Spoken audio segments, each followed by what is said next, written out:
अगर आप देखेंगे इसको हम कैसे पहचाने, इम्पल्सिव मूव को कैसे पहचाने, है ना, इसकी पहचान हम कैसे करें, मार्केट में हम इसको कैसे आइडेंटिफाई करें। तो देखो जो यहाँ पे पहला पॉइंट लिखा हुआ है गाइस कि स्ट्रॉन्ग डायरेक्शनल मूवमेंट, जैसा मैंने आपको अभी बताया था कि जब भी मार्केट हमारा इम्पल्सिव मूव करता है तो बड़े बड़े मोमेंट्स आते हैं, ठीक है, मतलब बड़े बड़े कैंडल बनते हैं, छोटे पुल बैक होते हैं, कभी कभी मार्केट पुल बैक भी नहीं लेता है और मार्केट हमारा नया हायर हाइज बनाते हुए इस तरह से बनाते हुए हमारा इम्पल्सिव मूव क्रिएट करता है। मतलब वहाँ पे हमारे बायर्स एक्टिव हैं, ये सेलर्स के भी लिए भी है, ठीक है, दोनों के लिए है ना। अगर मैं बाई का बता रहा हूँ तो इसका मतलब ये नहीं है कि इम्पल्सिव मूव जो काम कर रहा है वो सिर्फ बाई के लिए ही कर रहा है ना। अगर मैं बाई का एग्जांपल बता रहा हूँ तो सेम सिनेरियो हमारा सेल में भी होगा, ठीक है। तो यहाँ पे जो हमारा दूसरा पॉइंट है इसको हम समझते हैं, लॉन्ग कंजिक्यूटिव कैंडल। इसका मतलब ये है कि जैसा मैंने आपको अभी बताया हुआ था कि इम्पल्सिव मूव में जो भी हमारे कैंडल बनते हैं तो हमारे बड़े बड़े मोमेंटम कैंडल बनते हैं। अब मोमेंटम कैंडल क्या होता है, जिसमें ज़्यादा वॉल्यूम होता है, ठीक है, वॉल्यूम का मतलब ज़्यादा बाइंग सेलिंग होती है, ठीक है। अब इस कैंडल में ये हमारा विक है ऊपर और नीचे, ये हमारा विक है और ये हमारी बॉडी है। तो जिस कैंडल में बड़ी बॉडी होती है उसको बोलते हैं मोमेंटम कैंडल। और जब मार्केट में बड़े बड़े इस तरह से मोमेंटम कैंडल बनते हुए हमारा बाइंग जाता है या मार्केट में सेलिंग आता है तो उसको बोलते हैं इम्पल्सिव मूव। और ये जो इम्पल्सिव मूव होता है तो ये बड़े बड़े कैंडल को मिला के ही बनता है। छोटे छोटे कैंडल जो हमारे बनते हैं वो हमारे करेक्टिव मूव में बनते हैं, ठीक है, वो हमारा नेक्स्ट पार्ट है। तो अभी हम समझ रहे हैं इम्पल्सिव मूव, ठीक है। तो ये हमारा सेकंड पॉइंट, आई होप आपको क्लियर हो गया होगा कि इसमें बड़े बड़े मोमेंटम कैंडल्स बनते हैं, ठीक है। अब यहाँ पे देखो क्या है, स्मॉल पुल बैक और कंसोलिडेशंस, है ना। इम्पल्सिव मूव में जो हमारा मोमेंट होता है बाइंग का, जैसे सपोज जा रहा है मार्केट तो मोमेंट हमारा ये इस लेग में मार्केट बाइंग जा रहा है तो यहाँ पे हमारा बड़े बड़े कैंडल बन रहे हैं, उसके बाद मार्केट हमारा छोटा पुल बैक लेता है, करेक्टिव मूव करता है, then market break of structure करके नया हाई बना देता है इस तरह से। तो यहाँ पे हमारा ये इम्पल्सिव मूव हो जाता है, ठीक है। अब देखो यहाँ पे क्या है कि ब्रेक ऑफ की लेवल्स विथ स्ट्रेंथ, है ना, जैसा मैंने आपको बताया है पिछले क्लासेस में कि मार्केट जब इम्पल्सिव मूव करता है तो इस तरह से स्ट्रक्चर्स को ब्रेक ब्रेक करता रहता है, ठीक है। मार्केट ने यहाँ पे हमारा इस तरह से यहाँ हाई लगाया, मार्केट छोटा सा पुल बैक दिया मतलब करेक्टिव मूव किया, देन मार्केट हमारे नए हाई को ब्रेक कर दिया, मतलब जो ये वाला हमारा हाई था इस हाई को ब्रेक कर दिया। इसका मतलब ये है कि मार्केट हमारा इम्पल्सिव मूव दे रहा है ना, हमारे किसी एक डायरेक्शन में। ये हमारा सेल में भी हो सकता है जो मैं बता रहा हूँ, ठीक है। अब देखो यहाँ पे क्या है, जैसा मैंने आपको बताया था कि इम्पल्सिव मूव में हाई वॉल्यूम होता है, ठीक है। जब आप वॉल्यूम वाला इंडिकेटर नीचे लगाएंगे तो मार्केट जब हमारा बुलिश जाएगा इस तरह से तो यहाँ पे भी आपको बड़े बड़े वॉल्यूम आपको देखने को मिलेंगे ग्रीन में, ठीक है, इस तरह से ग्रीन में वॉल्यूम आपको देखने को मिलता है। तो कहने का मतलब ये है कि जब भी मार्केट में इम्पल्सिव मूव बनता है गाइस तो वहाँ पे हमें बड़े बड़े कैंडल देखने को मिलते हैं। ये हमारा जो है इंडिकेशन होता है इम्पल्सिव मूव का, है ना। मार्केट में जब भी हमारा इम्पल्सिव मूव बनता है तो बड़े बड़े कैंडल्स बनते हैं जिससे हम ये पता कर सकते हैं कि मार्केट हमारा इम्पल्सिव मूव देते हुए स्ट्रॉन्ग बुलिश या स्ट्रॉन्ग बेरिश जा रहा है गाइस, ठीक है। आई होप आपको ये चीज़ें बहुत अच्छे से समझ में आ रहे होंगे। अब देखो यहाँ पे जो हमारा ये सेकंड लास्ट पॉइंट है, यहाँ पे क्या लिखा हुआ है, market moves fast and sharp होता है। जब मार्केट हमारा एक फिक्स डायरेक्शन में जाता है, सपोज बुलिश जाता है, तो यहाँ पे इसका डायरेक्शन क्लियर होता है, मतलब ये बड़ा मूव दिया, इम्पल्सिव मूव दिया, मार्केट बुलिश गया, देन मार्केट हमारा पुल बैक लिया, फिर मार्केट ने ब्रेक ऑफ स्ट्रक्चर कर दिया। तो इस तरह से हमारा स्ट्रॉन्ग मोमेंटम बनाते हुए मार्केट किसी एक डायरेक्शन में जा रहा है। ये हमारा बेरिश में भी हो सकता है, मार्केट हमारा लोअर हाइज, है ना, लोअर लोज और लोअर हाइज बनाते हुए अगर रिसेंट लो को अगर ब्रेक करते हुए, लोअर लोस को ब्रेक करते हुए एक नया लो और एक नया हाई लगाता है तो यहाँ पे हमारा ये जो हमारा इम्पल्सिव मूव होता है इसमें सेल में अगर हम देखें तो इस तरह से हमारा इम्पल्सिव मूव ये होता है, ये जो हमारा लेग है ये इम्पल्सिव मूव है। उसके बाद मार्केट यहाँ से सेल डाउन साइड आया, फिर मार्केट यहाँ से पुल बैक लिया, छोटा पुल बैक लिया, यहाँ पे बहुत ज़्यादा बाइंग का मोमेंटम नहीं है, देन मार्केट ने हमारे इस लो को ब्रेक कर दिया। मतलब ये हमारा इम्पल्सिव मूव है, मार्केट ने बड़े बड़े कैंडल बना करके हमारे इस लो को ब्रेक कर दिया और कंटिन्यूशन सेल डायरेक्शन में हमारा मार्केट जाने लगा। ये सेम सिनेरियो बाई के लिए भी हो सकता है, ठीक है।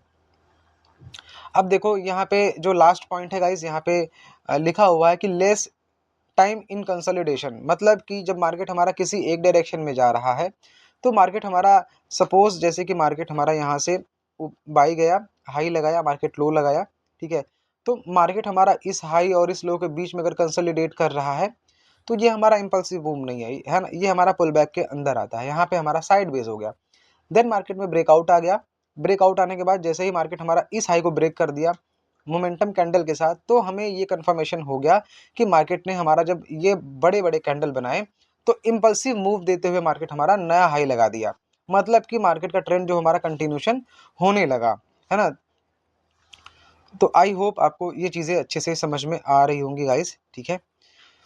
तो अब देखो यहाँ पे क्या है, इम्पल्सिव मूव कैसे बनता है, तो इम्पल्सिव मूव इस तरह से बनता है, मार्केट हमारा हाई लगाता है, देन मार्केट छोटा पुल बैक लेता है, देन मार्केट फिर नया हाई लगाता है, फिर मार्केट छोटा पुल बैक लेता है, देन मार्केट नया हाई लगाता है, इस तरह से। तो हमारा ये हमारा हायर हाइज, ये हमारा हायर लोज, ये हमारा हायर हाइज, ये हमारा हायर लोज। यहाँ पे इम्पल्सिव मूव क्या है, मार्केट हमारा इस लो से यहाँ तक आया मोमेंटम कैंडल बनाते हुए, है ना, कोई यहाँ ज़्यादा पुल बैक नहीं था मार्केट में, बड़े बड़े कैंडल बनते हुए मार्केट यहाँ आया, यहाँ सेलर एक्टिव हुए, ठीक है। उसके बाद यहाँ पे मार्केट में सेलिंग आई, ये छोटा सा हमारा करेक्शन था, देन मार्केट हमारा इस हाई को ब्रेक कर दिया, ब्रेक ऑफ स्ट्रक्चर कर दिया, यहाँ पे एक नया इम्पल्सिव मूव देते हुए मार्केट ने यहाँ पे एक नया हाई लगा दिया। तो इस तरह से मार्केट में इम्पल्सिव मूव बनता है बड़ी बड़ी कैंडल्स के साथ गाइस, ठीक है। अब देखो impulsive move versus corrective move, तो अभी हम पढ़ रहे हैं इम्पल्सिव मूव, तो इम्पल्सिव मूव के बारे में सीखेंगे। जब हम करेक्टिव मूव पढ़ेंगे डिटेल्स में तो हम करेक्टिव मूव के बारे में समझेंगे, फिर उसके बाद हम दोनों में डिफरेंस देखेंगे, ठीक है।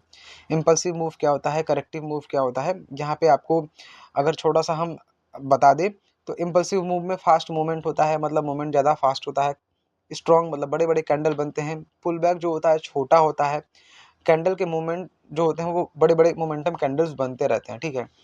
ट्रेंड कंटिन्यूशन रहता है, मतलब मार्केट हमारा हायर हाइज और हायर लोज बनाते हुए हमारा किसी एक डायरेक्शन में जाता है। करेक्टिव मूव में अगर आप देखेंगे मार्केट यहाँ हाई गया, लो लगाया, छोटा सा पुल बैक, इसको बोलते हैं corrective move. Impulsive move, corrective move, impulsive move, corrective move, मतलब हायर हाइज हायर लोज, ठीक है।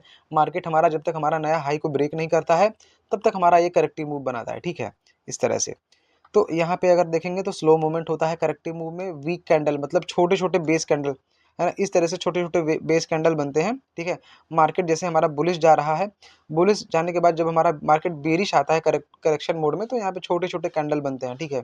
यहाँ पे हमारे छोटे छोटे सेलर्स होते हैं जो हमारे सेलर्स को, रिटेलर्स को एक्टिव करते हैं, फिर उसके बाद उनका स्टॉप लॉस हंट करते हैं। तो यहाँ पे ये चीज़ें हैं कि वीक कैंडल मतलब छोटे कैंडल होते हैं, मोर पुल बैक, है ना, मार्केट जब हमारा ऊपर गया तो फिर छोटे छोटे पुल बैक लेते हुए हमारा डाउन साइड आएगा, फिर उसके बाद मार्केट ब्रेक ऑफ स्ट्रक्चर कर देगा, इस तरह से, ठीक है। लो मोमेंटम होता है, मतलब मार्केट हमारा बुलिश जा रहा है, तो जब मार्केट हमारा करेक्शन करता है तो मोमेंटम यहाँ पे स्लो होता है, मतलब यहाँ एक तरीके से मार्केट में कोई कंफर्मेशन नहीं रहता कि मार्केट में क्या होगा, है ना, मार्केट बुलिश जाएगा या मार्केट यहाँ से बेरिश चला जाएगा, ठीक है। तो ये करेक्टिव मूव में हमारा जो होता है वो छोटे छोटे मोमेंटम्स यहाँ पे हमारे होते हैं, ठीक है। अब देखो ये लास्ट वाला जो पॉइंट है टेम्परेरी मूव होता है गाइस, ठीक है। यहाँ पे टेम्परेरी मूव होता है इसमें, है ना, कोई फिक्स मूव नहीं होता, जैसे मैंने आपको अभी बताया हुआ था कि यहाँ पे मार्केट का डायरेक्शन मान लो सेल जा रहा है इस तरह से, तो यहाँ पे ये इम्पल्सिव मूव देने के बाद यहाँ पे मार्केट कितना भी ऊपर जा सकता है, या फिर मार्केट एक ही कैंडल का पुल बैक लेने के बाद market break of structure down side की तरफ कर दे, ठीक है। तो ये दोनों सिनेरियो जो होते हैं ये बाइंग और सेलिंग दोनों मोमेंटम में होता है गाइस, ठीक है। आई होप आपको अच्छे से चीज़ें एकदम समझ में आ रही होंगी, और आपको इसे चार्ट पे भी मैं दिखाऊंगा अभी, ठीक है।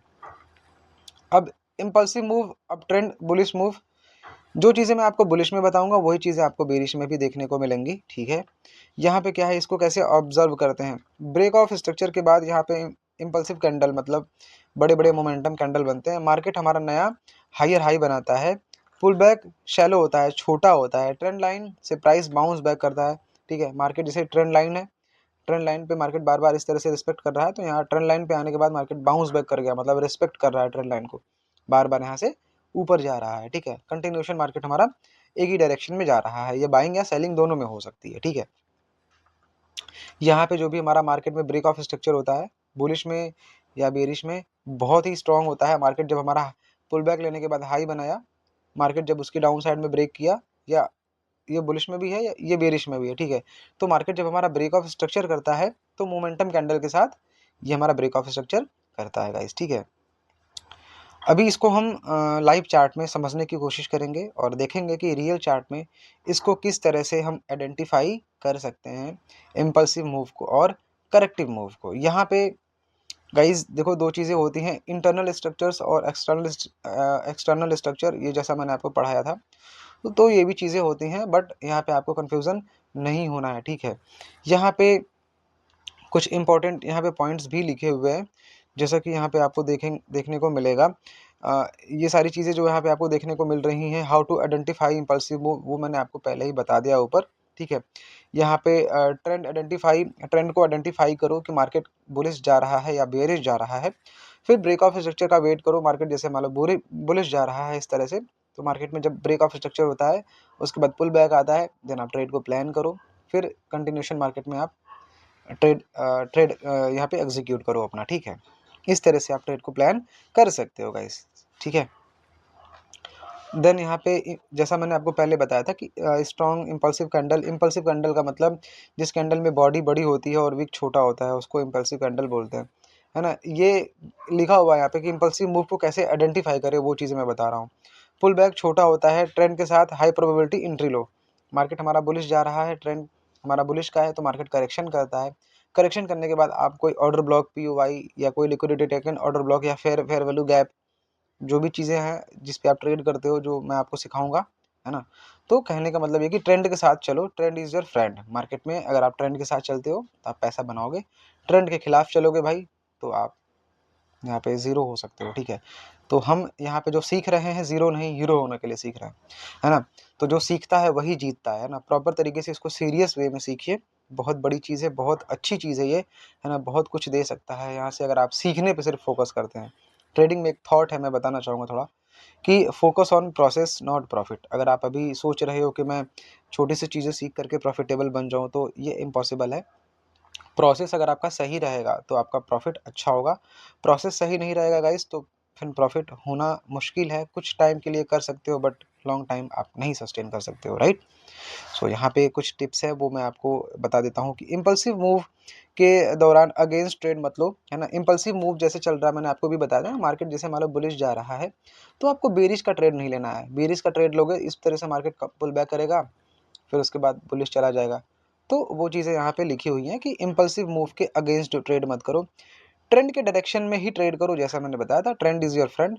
मार्केट बेरिश आ रहा है तो आपको सेल का ही ट्रेड प्लान करना है। इस तरह से ट्रेंड लाइन को रिस्पेक्ट करें, है ना। गोल्डन जोन यहाँ पे है, इस लेवल को मार्क करोगे, यहाँ पे हमारा ऑर्डर ब्लॉक वगैरह जैसे भी ट्रेड करते हो, तो कहने का मतलब है कि ट्रेंड के साथ चलना है। मार्केट अगर सेल में जा रहा है तो बाई नहीं करना है। अब देखो वॉल्यूम स्पाइक इम्पल्सिव मूव को कंफर्म करता है, ठीक है। वॉल्यूम जो होता है वो हमारे इम्पल्सिव मूव को यहाँ पे कंफर्म करता है। वॉल्यूम मतलब जब मार्केट किसी एक डायरेक्शन में जाता है तो वहाँ पे बड़े बड़े मोमेंटम कैंडल्स बनते हैं, तो यहाँ पे वॉल्यूम हमारा नीचे बनता है ना। वॉल्यूम हमें इंडिकेट करता है कि मार्केट हमारा किस डायरेक्शन में जाएगा, मार्केट हमारा इम्पल्सिव मूव में है या करेक्टिव मूव में है, ठीक है। तो इस तरह से मार्केट हमारा इम्पल्सिव मूव बनाता है दोनों डायरेक्शन में, बुलिश में या बेरिश में। आई होप आपको चीज़ें अच्छे से समझ में आई होंगी गाइस। तो अभी इसको हम चार्ट पे भी समझने की कोशिश करेंगे ताकि आपको एकदम अच्छे से क्लियर हो जाए, ठीक है। तो अभी हम चलते हैं, ठीक है, किसी चार्ट को हम ओपन करते हैं। ये जो इम्पल्सिव मूव करेक्टिव मूव होता है गाइस, ये सारे मार्केट में काम करता है। इंडियन मार्केट हो गया, स्टॉक्स में हो गया, फॉरेक्स में हो गया, गोल्ड में हो गया, क्रिप्टो में हो गया, है ना। This this is work each and every market guys, ठीक है। तो ये चीज़ें हैं, है ना। अब देखो यहाँ पे हम समझने की कोशिश करते हैं इम्पल्सिव मूव को और करेक्टिव मूव को, ठीक है। ये हमारा चार्ट है यहाँ पे, है ना। ये हमारा चार्ट है और इस चार्ट से हम आइडेंटिफाई करेंगे कि यहाँ पे हमारा इम्पल्सिव मूव कौन सा है और करेक्टिव मूव कौन सा है, ताकि आपको चीज़ें अच्छे से समझ में आ जाए, ठीक है।